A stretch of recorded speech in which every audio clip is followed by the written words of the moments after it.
ମୋ ସ୍ୱାମୀ ସବୁଦିନ ମୋ ପାଇଁ ସହରରୁ ଜଲେବି ନେଇକି ଆସୁଥିଲେ, ଯାହାକୁ ମୁଁ ବହୁତ ଖୁସି ଖୁସିରେ ଖାଇ ନେଉଥିଲି। କିନ୍ତୁ ତାପରେ ମୋର ହୋସ୍ ରହୁନଥିଲା। ସକାଳୁ ଯେତେବେଳେ ଉଠେ ତ ମୋ ପିନ୍ଧିଥିବା କପଡ଼ା ଓଦା ଥାଏ। ଆଉ ଗୋଟେ ଦିନ ମୋ ସ୍ୱାମୀ ଆଣିଥିବା ଜିଲାପିକୁ ମୁଁ ଫୋପାଡ଼ି ଦେଲି। ତାପରେ ଆଖି ବନ୍ଦ କରିକି ଶୋଇବାର ବାହାନା କରି ଶୋଇପଡ଼ିଲି। ତାପରେ ମୋ ସ୍ୱାମୀ ମୋ ସହ ଯାହା କଲେ ତାହା ଆପଣମାନେ ଶୁଣିଲେ ଆପଣମାନଙ୍କର ରୁମ ଟାଙ୍କୁରି ଉଠିବ। ବାହାଘର ପରେ ସ୍ୱାମୀଙ୍କ ରୁମକୁ ଆସିବା ପୂର୍ବରୁ ମୁଁ ରେଡ୍ କଲର୍ ଗୋଟେ ସର୍ଟ ନାଇଟ୍ ପିନ୍ଧିଥିଲି, ଯେମିତିକି ସେ ମୋତେ ପ୍ରଥମ ଦେଖାରେ ହିଁ ଭଲ ପାଇ ବସିବେ। ଏମିତିରେ ମୁଁ ଏକ ଗାଉଁଲି ଝିଅ, ହେଲେ ଏ ନାଇଟ୍ ମୋତେ ବଡ଼ ଭଉଣୀ ଦେଇଥିଲା, ଯାହାର ବାହାଘର ସହରରେ ହୋଇଥିଲା। ସେ ହିଁ ମୋତେ ମୋ ସ୍ୱାମୀଙ୍କୁ ହାତ ମୁଠାରେ ରଖିବା ପାଇଁ କେତେ ଉପାୟ ମଧ୍ୟ କହିଥିଲା। ମୋ ସ୍ୱାମୀ ପ୍ରଭାତ ମୋ ରୁମକୁ ଆସିଲେ ଆଉ ମୋର ଏ ନାଇଟିକୁ ଦେଖି ରହିଗଲେ, କାହିଁକି ନା ତାଙ୍କ ନଜରରେ ମୁଁ ତ ଥିଲି ଗାଉଁଲି। ପ୍ରଭାତଙ୍କ ଆଗରେ ମୋତେ ଏ ନାଇଟି ପିନ୍ଧିବା ଲାଜ ତ ବହୁତ ଲାଗୁଥିଲା, କିନ୍ତୁ ଏବେ ସେ ମୋ ସ୍ୱାମୀ ଥିଲେ ଆଉ ମୋତେ ତାଙ୍କ ହୃଦୟକୁ ଜିତିବାର ଥିଲା। ମୁଁ ସବୁବେଳେ ବାହାଘରକୁ ନେଇ ବହୁତ ସ୍ୱପ୍ନ ଦେଖୁଥିଲି ଆଉ ଆଜିର ରାତିକୁ ଅପେକ୍ଷା କରିଥିଲି। ମିଳନର ସମୟ ଯେମିତି ପାଖେଇ ଆସିଲା, ମୋ ହୃଦୟ ଜୋର ଜୋରରେ ଧକ୍ ଧକ୍ ହେବାକୁ ଲାଗିଲା। ପ୍ରଭାତ ମୋ ପାଖକୁ ଆସିଲେ ଆଉ ପ୍ରେମ ଭରା ଭଙ୍ଗୀରେ ମୋ ହାତକୁ ଧରିଲେ ଆଉ କହିଲେ, ତମେ ବହୁତ ସୁନ୍ଦର। ପ୍ରଭାତଙ୍କର ଏହି ଶବ୍ଦ ଯେମିତି ମୋତେ ନୂଆ ଜୀବନ ଦେଇଥିଲା ଆଉ ମୋତେ ପବନରେ ଉଡ଼ିଲା ଭଳି ଲାଗୁଥିଲା। ଏହାପରେ ସେ ନିଜ ପକେଟରେ ହାତ ପୁରେଇଲେ ଆଉ ମୁଁ ଭାବିଲି ସେ ବୋଧେ ମୋତେ ମୁହଁ ଦେଖା ଉପହାର ଦେବେ। ହେଲେ ପ୍ରଭାତ ଯେତେବେଳେ ହାତ ବାହାର କଲେ ମୁଁ ଆଶ୍ଚର୍ଯ୍ୟ ହୋଇଗଲି। ତାଙ୍କ ହାତରେ ଜିଲାପିର ଜରି ଥିଲା। ପ୍ରଭାତ ନିଜେ ହିଁ ସେ ଜରି ଖୋଲିଲେ ଆଉ କହିଲେ, ବାହାଘରର ପ୍ରଥମ ରାତିରେ ମୁଁ ମୋ ନିଜ ହାତରେ ହିଁ ତମକୁ ମୁହଁ ମିଠା କରେଇବି। ପ୍ରଭାତଙ୍କ କଥା ଶୁଣି ମୋ ଓଠରେ ହସ ଆସିଗଲା। ସେ କହୁଥିଲେ କି ମୋ ପାଇଁ ଖାସ୍ କରି ସହରରୁ ଜିଲାପି ବନେଇକି ଆଣିଥିଲେ ବୋଲି। ପ୍ରଭାତ ପ୍ରେମ ଭରା ହାତରେ ସେ ଜିଲାପିକୁ ମୋ ପାଟିରେ ପୂରେଇ ଦେଲେ ତ ମୁଁ ବି ଖୁସି ଖୁସିରେ ଖାଇନେଲି। ଜଲେବି ବହୁତ ହିଁ ସ୍ୱାଦିଷ୍ଟ ଥିଲା। ପ୍ରଭାତ ମୋ ଆଖିରେ ଆଖି ମିଶେଇ ମୋ ସହ ପ୍ରେମ ଭରା କଥା ହେଲେ ଆଉ ମୋତେ ଜଣା ନାହିଁ ମୁଁ କେମିତି ନିଦରେ ହଜିଗଲି। କିଛି ସମୟ ପରେ ମୋର ହୋସ୍ ହିଁ ରହିଲାନି। ଯେତେବେଳେ ସକାଳ ହେଲା ମୋ ନିଦ ଭାଙ୍ଗିଲା ତ ଘଣ୍ଟାରେ ସେତେବେଳେ ପୁରା 10ଟା ବାଜିଯାଇଥିଲା। ମୋ କପଡ଼ା ଓଦା ଥିଲା। ମୁଁ ଆଶ୍ଚର୍ଯ୍ୟ ଥିଲି କି ଏହି ରାତିର ଅପେକ୍ଷାରେ ମୁଁ ଗୋଟେ ଗୋଟେ ଦିନ ଗଣି ଗଣି କାଟୁଥିଲି। ସେହି ରାତିରେ ମୁଁ କେମିତି ଶୋଇଗଲି? ତାପରେ ମୋର ପ୍ରଭାତଙ୍କ କଥା ମନେ ପଡ଼ିଲା। ଜଣା ନାହିଁ ସେ ମୋ ବିଷୟରେ କ'ଣ ଭାବୁଥିବେ। କପଡ଼ା କେମିତି ଓଦା ହୋଇଥିଲା? ପ୍ରଭାତ ରୁମରେ ନଥିଲେ। ମୁଁ ସାଙ୍ଗେ ସାଙ୍ଗେ ନିଜ କପଡ଼ା ବଦଳେଇ ଗାଧେଇ ପାଧେଇ ବାହାରିଗଲି। ମୁଁ ମୋ ମୁଣ୍ଡ କୁଣ୍ଡାଉଥିଲି ତ ସେତେବେଳେ ପ୍ରଭାତ ରୁମ୍ ଭିତରକୁ ଆସିଲେ ଆଉ ତାଙ୍କ ମୁଡ୍ ବହୁତ ହିଁ ଖରାପ ଥିଲା। ସେ ମୋ ସହ କିଛି ବି କଥା ହେଲେନି। ମୁଁ ତାଙ୍କ ସହ କଥା ହେବା ପାଇଁ ଚେଷ୍ଟା କଲି ତ ସେ ପୁରା ରାଗିଗଲେ ଆଉ ତାହା ମୁଁ ବିଲକୁଲ ବି ସହିପାରିଲିନି। ମୁଁ ଭାବିଥିଲି ଯେମିତି ବି ହେଲେ ମୁଁ ପ୍ରଭାତଙ୍କୁ ମନେଇ ନେବି। ପ୍ରଭାତ ଗଲା ପରେ ମୋ ଶାଶୁ ମୋ ରୁମକୁ ଆସିଲେ ଆଉ ମୋ ଆଖିର ଲୁହ ଦେଖିକି ଆଶ୍ଚର୍ଯ୍ୟ ହୋଇଗଲେ ଆଉ ପଚାରିଲେ, କ'ଣ ହୋଇଛି ବୋହୂ? ମୁଁ ତାଙ୍କୁ କହିଦେଲି କି ମୁଁ ପ୍ରଭାତଙ୍କୁ ନିରାଶ କରିଦେଇଛି ବୋଲି। ସେ କହିଲେ କି ମୁଁ ଏବେ ପ୍ରଭାତ ସହ କଥା ହେଉଛି, କିନ୍ତୁ ମୁଁ ତାଙ୍କ ହାତ ଧରିକି ତାଙ୍କୁ ଅଟକାଇ ଦେଲି ଆଉ ତାଙ୍କୁ କହିଲି କି ସେ ପ୍ରଭାତ ସହ କିଛି କଥା ନ ହୁଅନ୍ତୁ, ନହେଲେ ସେ ମୋ ଉପରେ ବେଶୀ ରାଗିଯିବେ। ମୋ କଥା ଶୁଣିକି ସେ ଚୁପ୍ ହୋଇଗଲେ ଆଉ କହିଲେ, ଛୋଟ ଛୋଟ କଥାରେ ମନ ଦୁଃଖ ନ କରିବା ପାଇଁ। କିଛି ଦିନ ପ୍ରଭାତ ସହ ରହିବୁ ତ ଧୀରେ ଧୀରେ ତାର ଅଭ୍ୟାସକୁ ତୁ ଭଲ ଭାବରେ ବୁଝିପାରିବୁ। ମୁଁ ତାଙ୍କ କଥା ଶୁଣିକି ଖୁସି ହୋଇଗଲି। ମୁଁ ମୋ ବାପା ମାଆଙ୍କର ଗେହ୍ଲି ଝିଅ ହେବା ସହ ମୁଁ ମୋ ଶାଶୁଙ୍କର ଗେହ୍ଲି ବୋହୂ ମଧ୍ୟ ଥିଲି। ମୋର ଛୋଟବେଳୁ ହିଁ ଇଚ୍ଛା ଥିଲା କି ମୋ ବାହାଘର ତାଙ୍କ ପୁଅ ପ୍ରଭାତ ସହ ହେଉ ବୋଲି। ଯେମିତି ମୁଁ 15 ବର୍ଷର ହୋଇଗଲି ତ ସେ ମୋତେ ଦେଖା କରିବା ପାଇଁ ଆସିଥିଲେ ଆଉ ମୋ ମୁହଁ ମିଠା କରିକି ଚାଲିଗଲେ। ମୁଁ ବହୁତ ଖୁସି ଥିଲି, କାହିଁକି ନା ସେ ମୋତେ ବହୁତ ଭଲ ପାଉଥିଲେ ଆଉ ଏଇଥିପାଇଁ ମୋ ବାପା ମାଆଙ୍କୁ ବି ଏହି ପ୍ରସ୍ତାବ ପାଇଁ କିଛି ଆପତ୍ତି ନଥିଲା। ପ୍ରଭାତ ସହରରେ ବହୁତ ଭଲ ଚାକିରିଟିଏ କରୁଥିଲେ। ସେ ସକାଳୁ ଚାକିରି ପାଇଁ ସହରକୁ ଚାଲିଯାଆନ୍ତି ଆଉ ରାତିରେ ହିଁ ଘରକୁ ଫେରନ୍ତି। ତାଙ୍କ ରୋଜଗାରରେ ହିଁ ମୋ ଶାଶୁ ଗାଁରେ ଗୋଟେ ବଡ଼ ଘର ବନେଇ ଦେଇଥିଲେ। ବହୁତ ବର୍ଷ ପର୍ଯ୍ୟନ୍ତ ମୁଁ ଆଉ ପ୍ରଭାତଙ୍କର ଦେଖା ହୋଇନଥିଲା, କାହିଁକି ନା ସେ ବହୁତ ସମୟ ସହରରେ ବିତାଉଥିଲେ। ଘରକୁ ଫେରିବା ପରେ ଆମ ଗାଁକୁ ଆସିବା ପାଇଁ ତାଙ୍କ ପାଖରେ ସମୟ ହିଁ ନଥିଲା। କିନ୍ତୁ ବାହାଘର ଠିକ୍ ହେବା ପରେ ବି ଆମ ଗାଁକୁ ମୋତେ ଦେଖା କରିବାକୁ ଆସିଲେନି। ସେଥିପାଇଁ ଏଇ କଥାକୁ ନେଇ ମୋ ମନରେ ଅଜବ ଅଜବ ପ୍ରଶ୍ନ ଉଙ୍କି ମାରିବାକୁ ଲାଗିଲା। गोटे दिन मो शाशु मते देखा करबा पई आम गाँ को आसीथिले। मु तांको कथारे कथारे पचारिदेली कि प्रभात आम गाँ को कौन पई आसुनांती। मो माँ कानरे जेमिति ए कथा पड़िला से मो गालरे गोटे शक्त चापुड़ा मारिले आउ कहिला तते टिके लाज लागुनी बाहाबा पई जाउथबा निज स्वामी विषय रे किए कोन एमिति पचारे। मु सकेई सकेई कांदुथिली। मो शाशु हसी हसी कहिले काहेकि नुहे जेमिति ही प्रभात को समय मिलिबा तो से निश्चय आसीबो। जेबेठारु ताकू सहरर पवन बाजिछि सेबेठारु से बहुत कम कथबार्ता करे। एबे आउ से आग परिका नहीं बहुत गंभीर हो जाइछि। तांको कथा सुनी मो माँ कहिले पुओ मानक उपरे जेतेबेले दायित्व पळै आसे से माने एमिति ही गंभीर हो जांती। केवल मो झियो मुंडे ही किछि बुद्धि सुद्धि नहीं। को जगार कौन कह जाए से आज पर्यंत भी जानिनी। जोठी जहा पाउछि पचारि नेउछि। माँ मो आड़ को रागिकी चाहिए तो मु सेठू उठिकी मो रूम को चलीगली। शाशुंकर जीवा परे भी मो माँ मते हजार कथा कहिले। मु तो मो निज भावना रे ही बुड़ीकी रही। मु एहा भाबुथिली कि मोर हेबाकू जाउथुबा स्वामी भी हीरो परिका सहरी बनिगले। मोर प्रथमर ही सहर रे रहिबार बहुत इच्छा थिला। से माने बाहागर पाई गोटे वर्ष समय देइथिले। गोटे वर्षर समय मु एमिति ही हसी खेली बितेई देइथिली। हेले मते कोन जणा थिला कि गोटे दिन मोर सब किछि माटीर पहाड़ बनि जिवो बोली। किछि दिन परे मोर आ प्रभातंकर बाहागर सबु रीतिनीति सह बहुत धूमधाम रे होई गला। मो प्रभातंक सह विदा होई कि तांको गाँ को चली आसिली। मो शाशु बहुत खुशी रे मोर स्वागत करथिले। किंतु बाहागर राति रे सोइबा जोगु प्रभात बहुत रागी जाइथिले आउ दिन सारा मो सह कथा हेलेनी। मु दिन सारा बिना पानीर माछ परी तांको आगरे बुलुथिली टिके कथा हेबा पई। किंतु से गोटे थर भी मो आड़े को अनेइले नहीं। आउ सारा दिन घरर छात उपरे ही काटिदेले। आउ गाँ रे स्त्री लोक मानकु छात उपरकु जिबाकु मना थाए। सेथिपई मु तांको पछरे छात को जाई परिलिनी। राति हेला परे प्रभात निजे ही रूम को आसिले। मो आखि कांदी कांदी फुली जाइथिला। से मो पाखरे बसिकी कहिले कि मते क्षमा कर दियो मो बहुत रागी जाइथिली। मु तम पाखरे बसिथिली आउ तमे एमिति भाबरे गभीर निदरे सोईगल जे मु एथिपई मु रागी गली। मते जणा थिला कि भूल मोर ही थिला। सेइथिपई मु निजे ही प्रभातंकु क्षमा मागी नेली आउ कहिली कि आगुकु एमिति भूल आउ केबे भी हबनी। से खुशी होई गले आउ मो लंबा चुटीर प्रशंसा कले। मु भाबिली कि प्रभात दिन सारा एते रागिला परे अचानक एमिति बदली गले केमिति।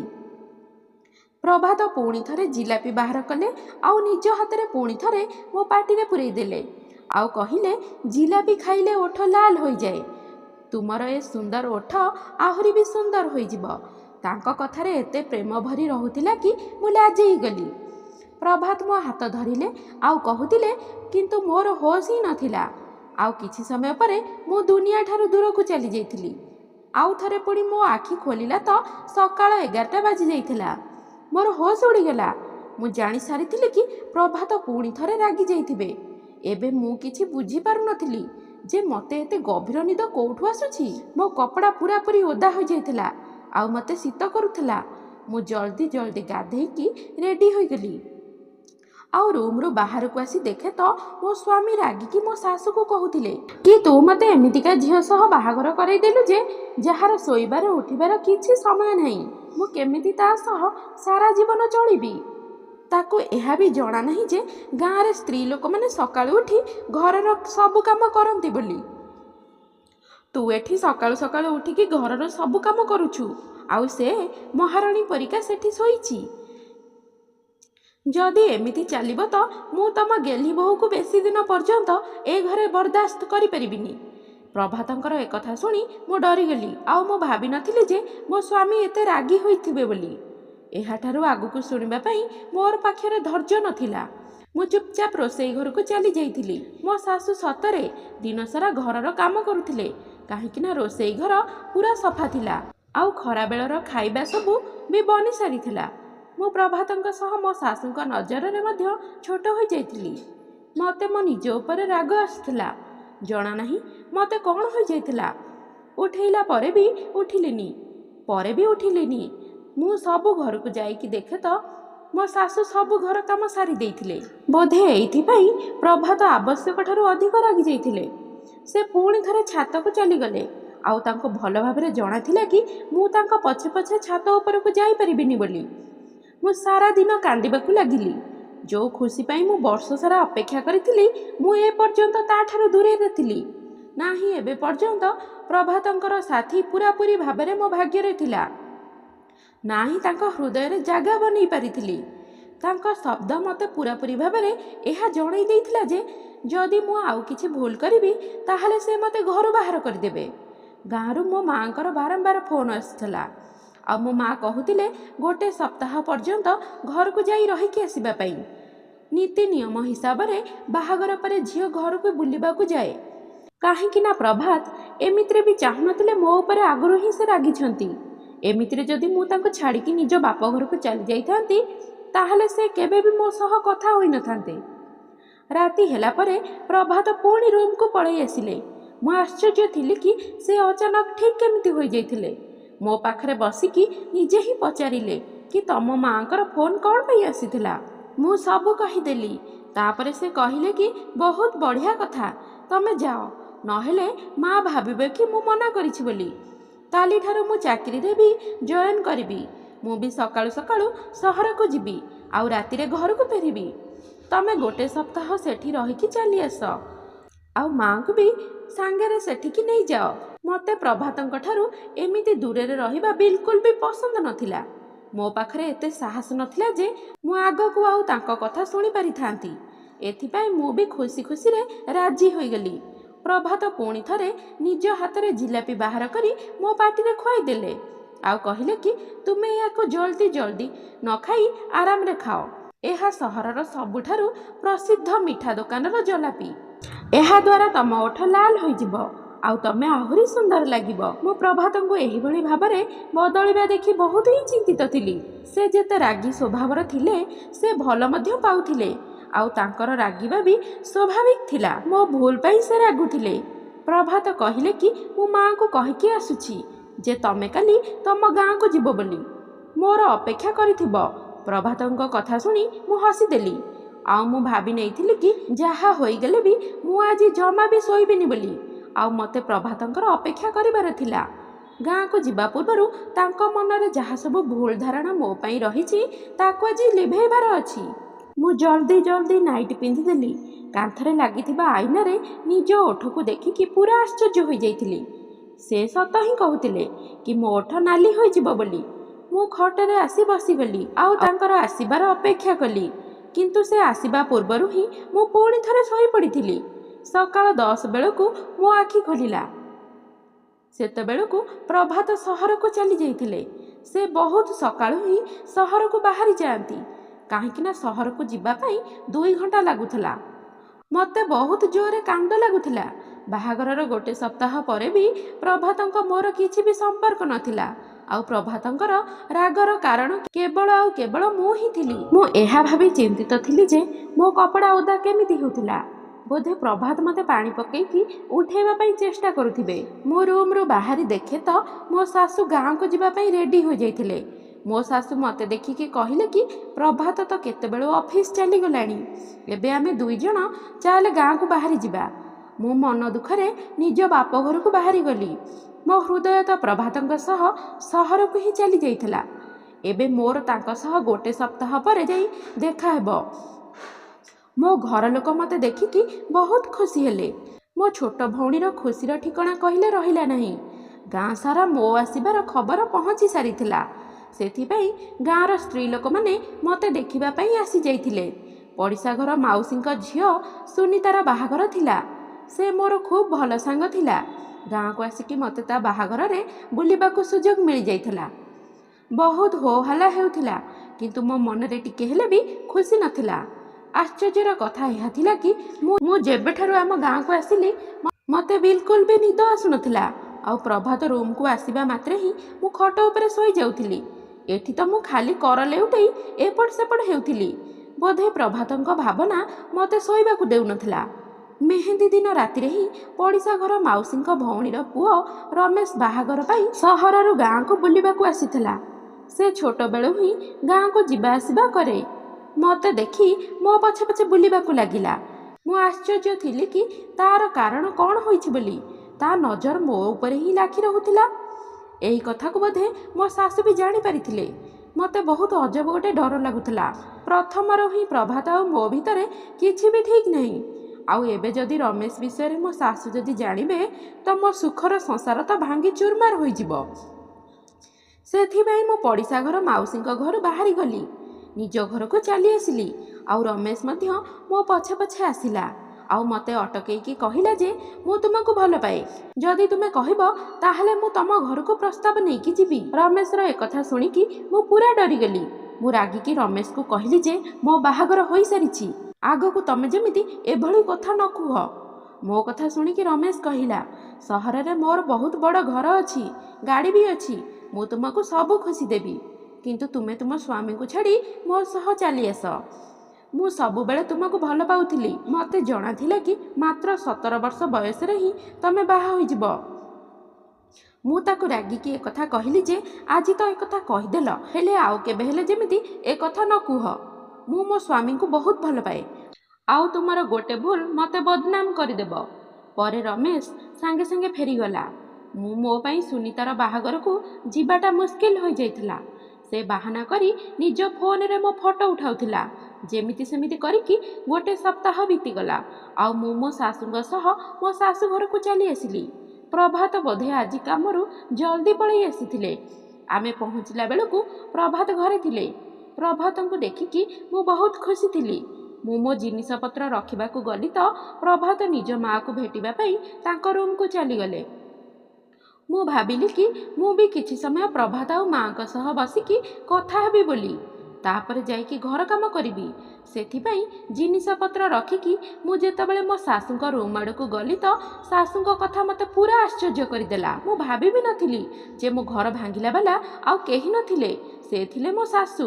ସେ ରାଗିକି ପ୍ରଭାତଙ୍କୁ କହୁଥିଲେ କି ମୁଁ ଗଲାବେଳେ ତତେ କହିକି ଯାଇଥିଲି ଆମେ ଫେରିଲା ବେଳକୁ ତୁ ଡିଭୋର୍ସ ପେପର ରେଡି କରି ରଖିଥିବୁ ବୋଲି, କିନ୍ତୁ ତତେ କିଛି ଫରକ ପଡ଼ିଲାନି।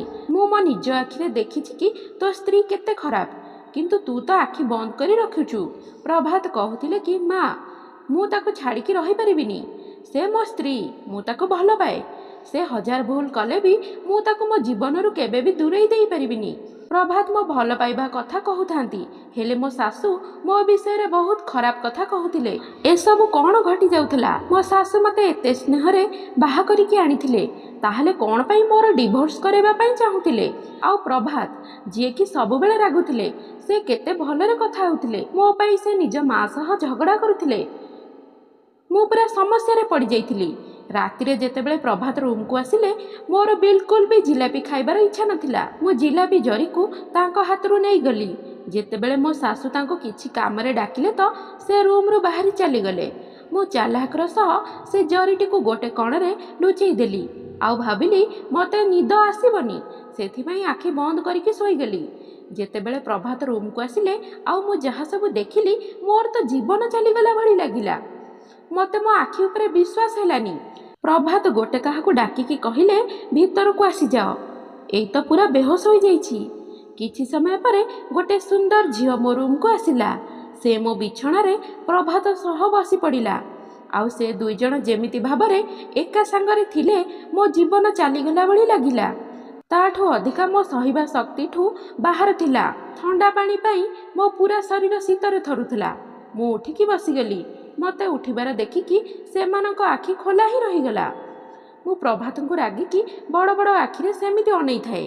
ସେତେବେଳେ ମୁଁ ଏତେ ରାଗିଥିଲି ଯେ ମୋତେ ପ୍ରଭାତଙ୍କୁ ଡର ବି ଲାଗୁନଥିଲା। ମୁଁ ପ୍ରଭାତଙ୍କୁ କହିଲି କି ମୋତେ ସବୁ ସତ ସତ କୁହ, ଏ ଝିଅ କିଏ? ଆଉ ଜିଲାପିରେ ଏମିତି କ'ଣ ଥିଲା ଯେ ମୁଁ ସବୁଦିନ ଖାଇ ବେହୋସ ହୋଇଯାଉଥିଲି? ତମେ ଏସବୁ କାହିଁକି କଲ? ଆଉ ମୋତେ ଏତେ ବଡ଼ ଧୋକା କାହିଁକି ଦେଲ? ମୁଁ ପ୍ରଶ୍ନ ପରେ ପ୍ରଶ୍ନ ପଚାରି ଚାଲିଥାଏ ଆଉ ମୋ ଭିତରେ ଗୋଟେ ଝଡ଼ ସୃଷ୍ଟି ହେବା ଆରମ୍ଭ ହୋଇଯାଇଥିଲା। ପ୍ରଭାତ ମୁଣ୍ଡ ତଳକୁ କରି କହିଲେ କି ଏ ଝିଅ ହେଉଛି ମୋ ସ୍ତ୍ରୀ। ସେ ତାକୁ ବାହା ହୋଇକି 2 ଦିନ ପୂର୍ବରୁ ହିଁ ଗାଁକୁ ଆସିଥିଲେ। ଆଉ ସେ କେବେ ହେଲେ ମୋତେ ବାହା ହେବା ପାଇଁ ଚାହୁଁନଥିଲେ, କିନ୍ତୁ ତାଙ୍କ ମା ଜବରଦସ୍ତି ତାଙ୍କ ବାହାଘର ମୋ ସହ କରେଇଦେଲେ।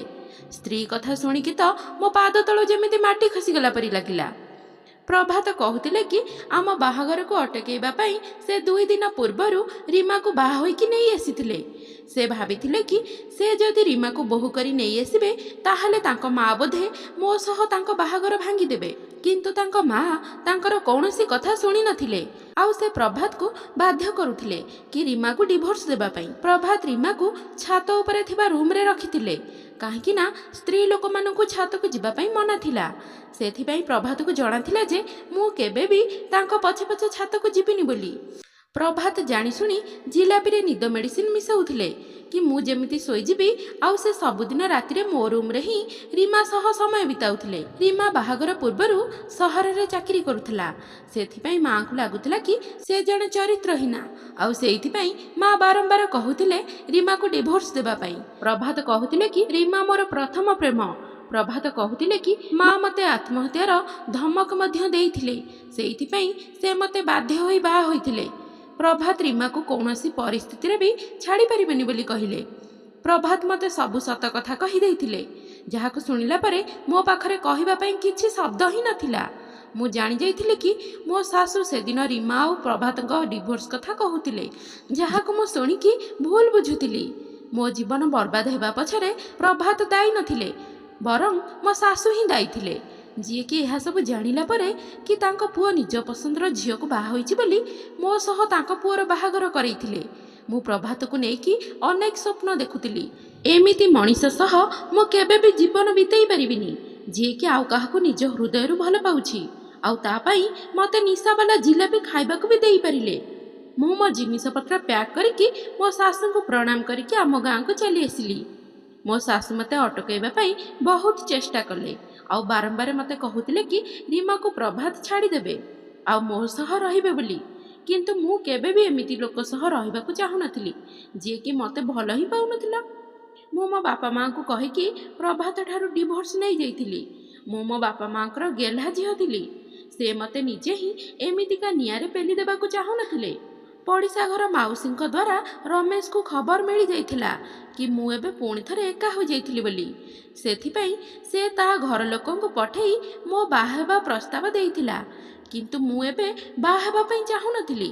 ସେଥିପାଇଁ ମୁଁ ସିଧା ମନା କରିଦେଲି। ମୋତେ ଏବେ ଆଗକୁ ପଢ଼ିବାର ଅଛି, ଆଉ ନିଜ ଗୋଡ଼ରେ ଛିଡ଼ା ହେବାର ଅଛି। ମୋ ପାଠପଢ଼ା ସହ ମୋ ପରୀକ୍ଷା ବି ସରିଯାଇଥିଲା, ହେଲେ ମୁଁ ତାକୁ ପୁଣି ଥରେ ଆରମ୍ଭ କରିଦେଇଥିଲି। ସବୁ ବାହାଘର ଯେ ସଫଳ ହେବ ତାହା ଜରୁରୀ ନୁହେଁ, କିନ୍ତୁ ଗୋଟେ ଅସଫଳ ବାହାଘରର ମାନେ ନୁହେଁ ଯେ ସେ ମଣିଷ ଅସଫଳ ହୋଇଯାଏ। ନିଜ ବାହାଘରର ସଫଳତା ପରେ ବି ମୁଁ ବହୁତ ଆଗକୁ ବଢ଼ି ସାରିଥିଲି। ବହୁତ ଭଲ ପାଠ ପଢ଼ି ମୁଁ ଆମ ଗାଁ ଆଉ ପୁରା ଜିଲ୍ଲାର ନାଁ ରଖିପାରିଥିଲି। ଯଦି ମୋର କେହି ପ୍ରିୟ ଭଉଣୀ ଝିଅମାନେ ଯଦି ନିଜ ନିଜର ବାହାଘରରେ ଅସଫଳ ହେଉଛନ୍ତି, ତାହେଲେ ଏହା ମନେ ରଖନ୍ତୁ ଯେ ଜୀବନରେ ଆଗକୁ ବଢ଼ିବା ପାଇଁ ନୂଆ ରାସ୍ତାର ଅନୁସନ୍ଧାନ କରନ୍ତୁ, ଆଉ ଜୀବନର ଦ୍ୱିତୀୟ ସଫଳତାକୁ ତୋଳି ନିଅନ୍ତୁ। ସମାପ୍ତ। ତ ଶ୍ରୋତା ବନ୍ଧୁମାନେ, ଆଶା କରୁଛି ଆଜିର ଏହି କାହାଣୀଟି ଆପଣମାନଙ୍କୁ ନିଶ୍ଚିନ୍ତ ପସନ୍ଦ ଆସିଥିବ। ଆଉ ପସନ୍ଦ ଆସିଥିଲେ ଭିଡ଼ିଓଟିକୁ ଲାଇକ୍, ସେୟାର ଆଉ ଚ୍ୟାନେଲକୁ ସବସ୍କ୍ରାଇବ୍ କରିବାକୁ ବିଲକୁଲ ବି ଭୁଲନ୍ତୁ ନାହିଁ। ତେବେ ଆଜି ପାଇଁ ରହୁଛି, ବାଏ। ପୁଣି ଦେଖା ହେବ ଆଉ ଏକ ସୁନ୍ଦର କାହାଣୀ ସହିତ ଆଉ ଏକ ନୂଆ ଭିଡ଼ିଓରେ। ଧନ୍ୟବାଦ।